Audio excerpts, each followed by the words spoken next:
Hello friends, welcome to our channel Aadharshila classes. आशा करते हैं आप लोग का एग्ज़ाम बहुत बढ़िया गया होगा। आज आप लोग का साइंस का फर्स्ट सीटिंग का एग्ज़ाम था। चलिए हम लोग फटाफट जो है इसका आंसर देख लेते हैं थोड़ा सा। ठीक है, आप लोगों ने बनाया होगा, अब आप लोग उसको चेक कर लीजिएगा।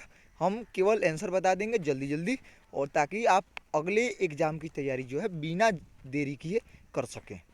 तो चलिए, हमको इसमें से 80 में से 40 क्वेश्चन का आंसर देना है। देखते हैं सबसे पहला क्वेश्चन क्या कहता है।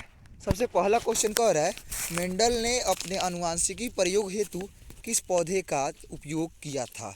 तो आपको पता है क्या किस पौधे का किया था? मटर का। तो पहला का ऑप्शन नंबर हो जाएगा सी। ए आपका सेट ए है। आप लोग का कोई भी सेट हो, आप क्वेश्चन मिला लीजिएगा। क्वेश्चन सेम रहता है, सेट में बदलने से केवल क्वेश्चन नंबर बदल जाता है। चलिए बढ़ते हैं हम लोग अगले प्रश्न की तरफ। दूसरा क्वेश्चन है, किस प्रकार के श्वसन से अधिक ऊर्जा मुक्त होती है। तो ये भी आपको पता है, ऑप्शन नंबर ए करेक्ट है, वायवीय श्वसन से। दो का ऑप्शन नंबर ए। चलिए बढ़ते हैं हम अगले प्रश्न की तरफ। प्रश्न संख्या 3 कह रहा है, मानव में नर जनन ग्रंथि कहलाता है। ऑप्शन नंबर ए बिल्कुल करेक्ट होगा, वृषण। 3 का ऑप्शन नंबर ए। अगला प्रश्न है, जीवाश्म की एक महत्वपूर्ण विशेषता है तो समन्वय। 4 का ए हो जाएगा। जीवन की एक महत्वपूर्ण विशेषता क्या है? समन्वय। चलिए 4 का ऑप्शन नंबर डी।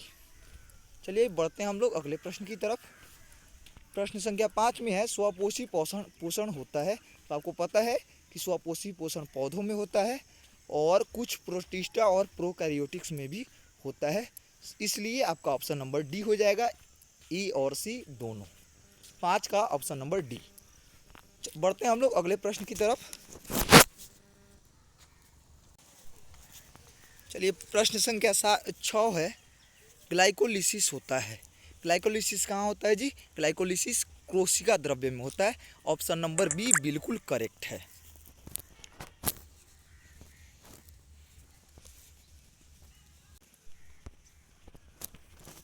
चलिए अगला प्रश्न है, अगला प्रश्न संख्या 7 है, तंत्रिका तंत्र की संरचनात्मक एवं कार्यात्मक इकाई को कहते हैं, क्या कहते हैं? न्यूरॉन कहते हैं। तंत्रिका तंत्र की कार्यात्मक इकाई है। तो 7 का ऑप्शन नंबर ए हो जाएगा। चलिए बढ़ते हैं हम लोग अगले प्रश्न की तरफ। अगला प्रश्न है, कौन सा एंजाइम वसा पर क्रिया करता है। 7 का ऑप्शन नंबर डी बिल्कुल करेक्ट हो जाएगा, यानी कि लाइपेज। लाइपेज जो है वसा पर क्रिया करता है। अगले प्रश्न की तरफ हम लोग बढ़ते हैं। अगला प्रश्न कह रहा है, पौधों में जनन अंग कहाँ पाए जाते हैं। तो ये भी आपको पता है, बी हो जाएगा, पुष्प में। पुष्प में हो जाएगा 9 का बी हो जाएगा। चलिए बढ़ते हैं हम लोग अगले प्रश्न की तरफ। अगला प्रश्न है, मस्तिष्क का कौन सा भाग शरीर की स्थिति तथा संतुलन का अनुरक्षण करता है। इसका आंसर करेक्ट आंसर होगा अनुमस्तिष्क, यानी कि बी। 10 का बी। प्रश्न संख्या 11 है, किस पौधे में रंध्र अनुपस्थित रहते हैं। तो इसका करेक्ट आंसर हो जाएगा बी, यानी कि हाइड्रीला। 11 का बी। अगला प्रश्न है कि BS4 का संबंध क्या है भारत स्टेज 4। इसका संबंध जो है वायु प्रदूषण से है। ये वाहनों पर जो है रोक लगाने के लिए किया गया था। 12 का ऑप्शन नंबर सी हो जाएगा। अगले प्रश्न की तरफ बढ़ते हैं। 13 नंबर प्रश्न है, रक्त में ऑक्सीजन का वाहक कौन है। तो हीमोग्लोबिन, यानी कि ऑप्शन नंबर सी। 13 का ऑप्शन नंबर सी। बढ़ते हैं अब अगले प्रश्न की तरफ। 14 नंबर क्वेश्चन है, निम्नलिखित में किसे बर्थ हार्मोन कहा जाता है। तो ऑक्सीटोसिन को, यानी कि बी। 14 का बी। अगला प्रश्न है, बीज विकसित होता है। तो इसका करेक्ट आंसर हो जाएगा बीजांड, यानी कि ऑप्शन नंबर डी। 15 का option number D. 16 number question है, ग्रहणी भाग है, किस का भाग है। तो ये ग्रहणी जो है छोटी आंत का भाग है, यानी कि ऑप्शन नंबर बी करेक्ट हो जाएगा। अगला क्वेश्चन है, कॉर्पस ल्यूटियम से स्रावित हार्मोन कौन सा है। तो कॉर्पस ल्यूटियम से स्रावित हार्मोन है प्रोजेस्टेरॉन, यानी कि ऑप्शन नंबर बी करेक्ट हो जाएगा। 17 का option number B. 18 number question है, पारिस्थितिकी तंत्र में ऊर्जा का स्रोत कौन है। तो सूर्य है, यानी कि Surya Prakash. Option number B बिल्कुल करेक्ट हो जाएगा। 18 का ऑप्शन नंबर बी। प्रश्न संख्या 19 देखते हैं, मानव का उद्भव स्थान है। तो अफ्रीका को जो है मानव का उद्भव स्थान माना जाता है, यानी कि ऑप्शन नंबर सी बिल्कुल करेक्ट हो जाएगा। चलिए अगला क्वेश्चन है 20 नंबर क्वेश्चन है, निम्नलिखित में कौन लैंगिक जनन संचारित रोग है? तो इसका करेक्ट आंसर हो जाएगा सी। 20 का करेक्ट आंसर हो जाएगा सी। क्वेश्चन नंबर थोड़ा सा कट गया है, कोई बात नहीं है। अगला प्रश्न देखते हैं, मानव गुर्दे का आकार कैसा होता है? तो ये आपको पता है कि सेम के बीज का आकार का होता है, यानी कि 21 का ऑप्शन नंबर सी करेक्ट हो जाएगा। चलिए 22 नंबर प्रश्न की तरफ बढ़ते हैं, किशोरावस्था में होने वाले शारीरिक परिवर्तन का क्या कारण है? तो टेस्टोस्टेरॉन और एस्ट्रोजन, ये दोनों हार्मोन जो है किशोरावस्था में होने वाले परिवर्तन का कारण है, यानी कि ऑप्शन नंबर डी बिल्कुल करेक्ट हो जाएगा। चलिए अगला प्रश्न है, यौन परिपक्वता की अवधि को क्या कहते हैं? यानी कि किशोरावस्था कहते हैं। किशोरावस्था में ही जो है यौन परिपक्वता आती है। 23 का ऑप्शन नंबर करेक्ट हो जाएगा ए। चलिए 24 नंबर क्वेश्चन है, ओजोन परत का ह्रास मुख्यतः किसके द्वारा होता है? ये आपको पता है, क्लोरोफ्लोरोकार्बन, यानी कि ऑप्शन नंबर सी बिल्कुल करेक्ट हो जाएगा। अगले प्रश्न की तरफ बढ़ते हैं। अगला प्रश्न है 25 नंबर क्वेश्चन है, तालाब किस प्रकार का पारिस्थितिक तंत्र है? तो आपको पता है तालाब जो है कृत्रिम पारिस्थितिक तंत्र है, यानी कि 25 का option number A. 26 number question है, किस कट गया है थोड़ा सा, which of the following are present in maximum number in ecosystem? किस पारिस्थितिक तंत्र में अधिकतम संख्या में मौजूद होते हैं? तो ए हो जाएगा, क्योंकि उत्पादक से ही सभी भोजन प्राप्त करते हैं, तो ऑप्शन नंबर ए बिल्कुल करेक्ट हो जाएगा। अगला क्वेश्चन है, जीवों की उत्पत्ति के पहले पृथ्वी पर क्या नहीं था? तो इसका ऑप्शन नंबर सी बिल्कुल करेक्ट हो जाएगा, ऑक्सीजन। अगला प्रश्न है, भारत में उत्पादित प्रत्यावर्ती धारा किस आवृत्ति की होती है? तो 50 हर्ट्ज की होती है, यानी कि ऑप्शन नंबर डी बिल्कुल करेक्ट हो जाएगा। अगला क्वेश्चन है, 1 माइक्रो एम्पियर विद्युत धारा होता है 10 का power -6 ampere, option number B बिल्कुल करेक्ट हो जाएगा। अगला क्वेश्चन है, नरौरा नाभिकीय विद्युत संयंत्र किस राज्य में है? तो उत्तर प्रदेश में है, यानी कि ऑप्शन नंबर डी बिल्कुल करेक्ट हो जाएगा। 30 का ऑप्शन नंबर डी। 31 का स्पेक्ट्रम प्राप्त करने के लिए किसका उपयोग होता है? तो प्रिज्म का उपयोग किया जाता है। 31 का ऑप्शन नंबर सी बिल्कुल करेक्ट हो जाएगा। अगले प्रश्न की तरफ बढ़ते हैं। 32 नंबर क्वेश्चन है, उत्तल लेंस द्वारा आवर्धित काल्पनिक प्रतिबिंब तब बनता है जब वस्तु फोकस और लेंस के बीच में होता है, यानी कि ऑप्शन नंबर बी बिल्कुल करेक्ट हो जाएगा। अगला प्रश्न है, नेत्र द्वारा किसी वस्तु का कैसा प्रतिबिंब बनता है? तो वास्तविक, उल्टा और बड़ा बनता है, यानी कि ऑप्शन नंबर ए बिल्कुल करेक्ट हो जाएगा। अगला प्रश्न है, देखिए, विद्युत परिपथ में विद्युत धारा को मापने के लिए किसका उपयोग किया जाता है? तो एमीटर का उपयोग किया जाता है, यानी कि ऑप्शन नंबर डी बिल्कुल करेक्ट हो जाएगा। चलिए बढ़ते हैं अगले प्रश्न की तरफ। अगला प्रश्न है, निम्नांकित में कौन विद्युत शक्ति को निरूपित नहीं करता है? तो इसका ऑप्शन नंबर बी बिल्कुल करेक्ट, ऑप्शन नंबर डी जो है बिल्कुल करेक्ट हो जाएगा, IR², यही जो है विद्युत शक्ति को निरूपित नहीं करता है, ऑप्शन नंबर डी। चलिए बढ़ते हैं अगले प्रश्न की तरफ। अगला प्रश्न है, निम्नलिखित में से किसी वस्तु का वास्तविक प्रतिबिंब कौन बना सकता है? तो उत्तल लेंस बना सकता है, बाकी सब में आभासी प्रतिबिंब बनता है, तो 36 का ऑप्शन नंबर बी। अगला प्रश्न है, किसी बिंदु वस्तु से निकलकर किरणें किसी लेंस से अपवर्तित होकर जिस बिंदु पर मिलती है उसे क्या कहते हैं? उसे फोकस कहा जाता है, ऑप्शन नंबर सी बिल्कुल करेक्ट हो जाएगा। अगला प्रश्न है, फोटोग्राफी कैमरा का अभिदृश्य किस का होता है? तो उत्तल लेंस का होता है, यानी कि ऑप्शन नंबर सी बिल्कुल करेक्ट हो जाएगा।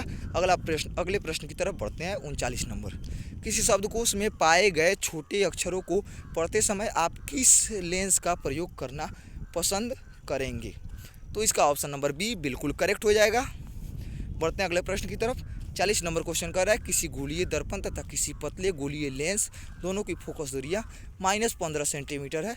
दर्पण अथवा लेंस संभवतः है, तो क्या हो जाएगा? दोनों माइनस में होगा, यानी कि अवतल हो जाएगा, दोनों अवतल होगा, 40 का सी। बढ़ते हैं अगले प्रश्न की तरफ।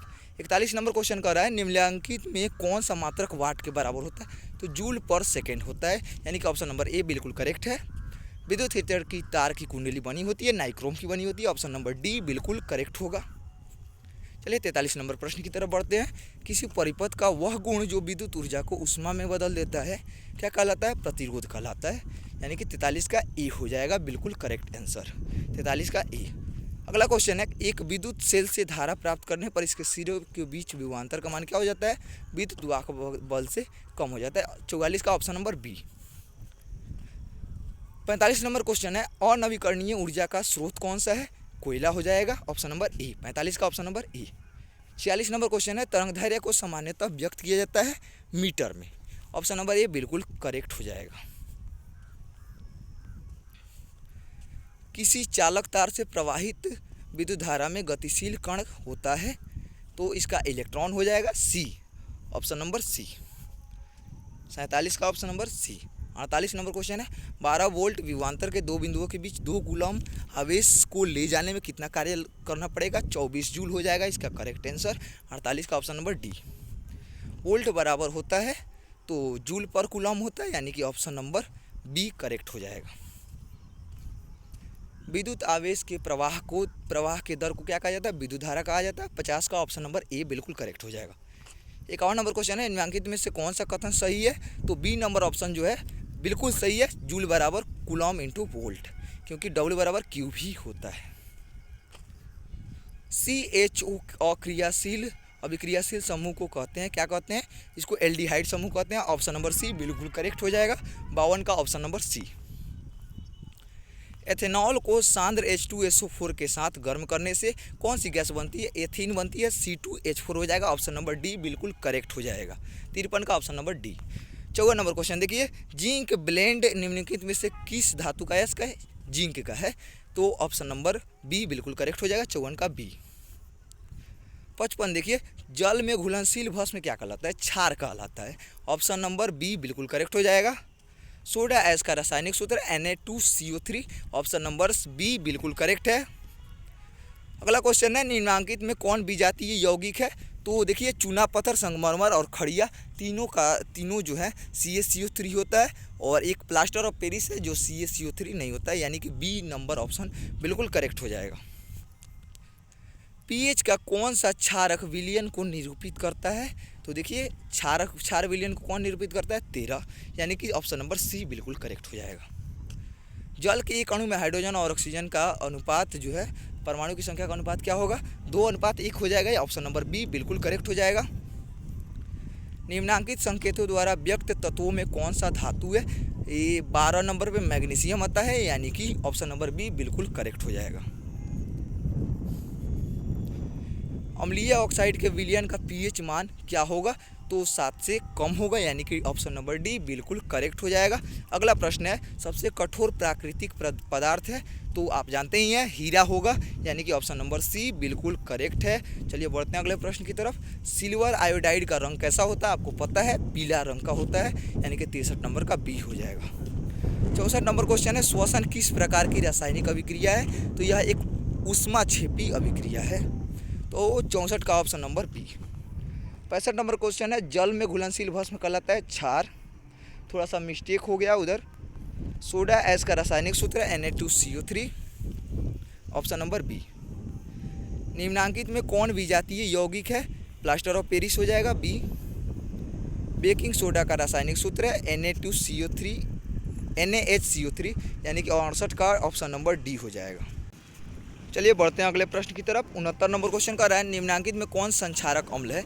तो इसका सही आंसर हो जाएगा सल्फ्यूरिक अम्ल, यानी कि 69 का ऑप्शन नंबर बी बिल्कुल करेक्ट होगा। चलिए 70 नंबर क्वेश्चन की तरफ बढ़ते हैं। मिल्क ऑफ मैग्नीशिया का पीएच मान कितना होता है? आपको पता है 10.5, यानी कि 70 का ऑप्शन नंबर डी बिल्कुल करेक्ट हो जाएगा। 71 नंबर प्रश्न की तरफ बढ़ते हैं। सल्फर के संयोजी सेल में इलेक्ट्रॉनों की संख्या कितनी होती है? 6 होती है, 2, 8, 6, यानी कि 6 हो जाएगा। 71 का ऑप्शन नंबर डी बिल्कुल करेक्ट हो जाएगा। चलिए बढ़ते हैं 72 नंबर क्वेश्चन की तरफ। निम्नांकित तत्वों में किसकी आयनन ऊर्जा अधिकतम होती है? यानी कि सबसे ऊपर वाला तत्व होगा, यानी कि फ्लोरीन हो जाएगा, यानी कि ऑप्शन नंबर बी बिल्कुल करेक्ट होगा। 72 का option number B. 73 number question की तरफ चलते हैं। आवर्त सारणी के प्रथम आवर्त में तत्वों की संख्या कितनी होती है? तो 2 होती है, आपको पता है, ऑप्शन नंबर ए बिल्कुल करेक्ट है। 73 का ऑप्शन नंबर ए। 74 नंबर क्वेश्चन की तरफ बढ़ते हैं। निम्नलिखित में किससे इलेक्ट्रॉनों को बाहर निकालना सबसे आसान है? तो आपको पता है कि जिसमें इलेक्ट्रॉन भरा हुआ होगा, यानी कि ऑप्शन नंबर ए बिल्कुल करेक्ट हो जाएगा। अगला प्रश्न है, द्वितीय आवर्त में तत्वों के लिए कौन सा सेल बाह्यतम सेल होता है? द्वितीय आवर्त यानी कि के और एल होता है, तो एल हो जाएगा सबसे बाह्यतम सेल, ऑप्शन नंबर बी बिल्कुल करेक्ट हो जाएगा। अगला क्वेश्चन है, संतृप्त हाइड्रोकार्बन श्रेणी के सदस्यों को क्या कहा जाता है? तो आपको पता है एल्केन कहा जाता है। ऑप्शन नंबर सी बिल्कुल करेक्ट है 76 का। 77 नंबर क्वेश्चन है, मेंडलीव द्वारा छोड़े गए आवर्त सारणी के रिक्त स्थानों में बाद में कौन सा तत्व पदस्थापित किया गया? तो आपको पता है इसका सही आंसर हो जाएगा गैलियम। ऑप्शन नंबर ए 77 का ऑप्शन नंबर ए। 78 नंबर क्वेश्चन है, आवर्त सारणी के प्रत्येक आवर्त का अंतिम सदस्य क्या होता है? तो एक निष्क्रिय गैस होता है, ये भी आपको पता है। 78 का ऑप्शन नंबर हो जाएगा सी बिल्कुल करेक्ट। चलिए 79 नंबर सेकेंड लास्ट क्वेश्चन की तरफ बढ़ते हैं। 79 नंबर क्वेश्चन कह रहा है, किसी तत्व में दो सेल हैं और दोनों ही इलेक्ट्रॉन पूर्णतः भरे हुए हैं, तो वह तत्व कौन सा होगा? तो 2 8 हो जाएगा, यानी कि नियॉन हो जाएगा। 79 का ऑप्शन नंबर ए बिल्कुल करेक्ट हो जाएगा। चलिए सबसे लास्ट क्वेश्चन की तरफ अब हम लोग बढ़ते हैं। सबसे लास्ट क्वेश्चन में है कि निम्नलिखित में सबसे क्रियाशील हैलोजन कौन सा है?